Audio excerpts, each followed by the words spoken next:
Plumbing schedules are painful. That's why I've spent the last month building out the perfect plumbing schedule right inside of Archicad. No longer do you have to go out to a third-party application, figure out some sort of Excel spreadsheet to get your schedules right. Now, it's all in-house, done for you. This is the end product we want to get to by the end of this video. Now, the plumbing schedule in front of me has been fully custom built out for Archicad 29, and it's available through Patreon down in the description below. What you see here on our ground floor plan is a very simple representation of just two generic items. It was testing it and building it out. There's something a little bit unique about this though. We aren't using one object for the kitchen cabinetry and the mixer and everything. We're actually using three different objects because that allows us to break it down into the critical core items. Similarly, on the right-hand side, we have our toilet, our floor waste, and our flush plate, three different objects. If you followed along my videos in the past, you'll know that right here on the right-hand side, the objects, let's go into bathroom as an example. You'll see that we have all our main bathroom items labeled and grouped together. So we can just go ahead and grab an entire floating concealed toilet system in one go, rather than using your typical Command T to open up your object selection, going through your favorites, finding the perfect thing. Don't get me wrong, I definitely have some custom items here that are favorites. So D900 drawers, as an example, is in my favorites. However, because I like to have multiple elements in the one object, that's why I structure it in this way as a separate standalone drag and drop object library. Now, moving back to our plumbing schedule, you see there's a couple things that are relatively generic and a couple of things that are fully custom. So if I click on one of these items, you'll see some items are inverted into black and some items are stayed in white. Those in black are able to be adjusted and manipulated as you see fit. The ones in white are automatically managed. So location, for instance, is pulled from our areas and our zones. I've created two different zones here using the standard Archicad categories. Residential bathroom, named this one bathroom, and it's pinpointed that toilet in our bathroom. It's pinpointed the flush plate in our bathroom and the floor waste in our bathroom as well. Similarly, on the left-hand side, I've used this one, created another zone called kitchen. It's still under residential bathroom, but it doesn't really matter. Let's just move it to living/kitchen for a different purpose. It goes blue here, but back to our plumbing schedule. If we just rebuild that schedule, double check everything, it's still kitchen. The quantity is very generic. It's pulled straight from our scheme settings, which I'll get to in just a little bit. The item name is fully custom and it's in our custom parameters, as are the brand names and product names and even product color. So let's take a step back and look at how this was actually created. If you're starting off and creating a new schedule, I'll just jump back to a door schedule. It's generally blank and you have to fill in all of these items on the left. So on our plumbing schedule, it started with literally just the title saying plumbing schedule. Then we had to go into our scheme settings and start introducing some new fields. But before we got there, we had to make sure the R classification is a branch of plumbing fixtures. Now, personally, I've changed plumbing fixtures from plumbing wall because plumbing fixtures just to me made a hell of a lot more sense. So once something is categorized as plumbing fixtures, it'll pop up on our schedule.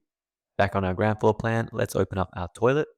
You can see in the classification of properties, it's ticked, plumbing fixtures has been selected. So if it was a partition wall as just a random example, then I go back to my plumbing schedule and our toilet disappears. Regardless that it's populated with all the other key information, without that one critical piece of information being the plumbing fixtures here in the classifications property, it's never going to pop up. So now I've returned it and it'll populate back in my schedule. So that's critical instance number one. After that, it's just a manipulation of our schedule as to what we like. So 2D plan view is our first plan symbol. All I've had to do here to rename it from 2D plan preview to just plan symbol because that's what I like more. Next is our related zone name, and that populates the location like I showed you a second ago. Both those fields are default in Archicad. You can simply just go in here, find them, and add them into the project. Same as quantity, that's default in Archicad. It just pulls the number of items in the job onto the plumbing schedule. So if I duplicate it, all of a sudden I now have two toilets in my bathroom, quantity 2. which basically means never again do you have to go from Archicad to a third-party software to rebuild this entire schedule. You're going to be certain that your quantities are almost always correct. And I'll use almost always because human error is quite common still. Now, here's where it gets a bit more technical. In our scheme settings, you'll see classification name, element ID, brand name, product color. Most of these are custom or manually inputted. So coming back in here, opening up our toilet, just because that's the one I'm using as an example, scrolling all the way down, you're going to see product description, classification name, wall hung toilet. Now, I've gone ahead and typed in wall hung toilet, and I've left it as a manual entry rather than a drop down menu because that's generic across every single item.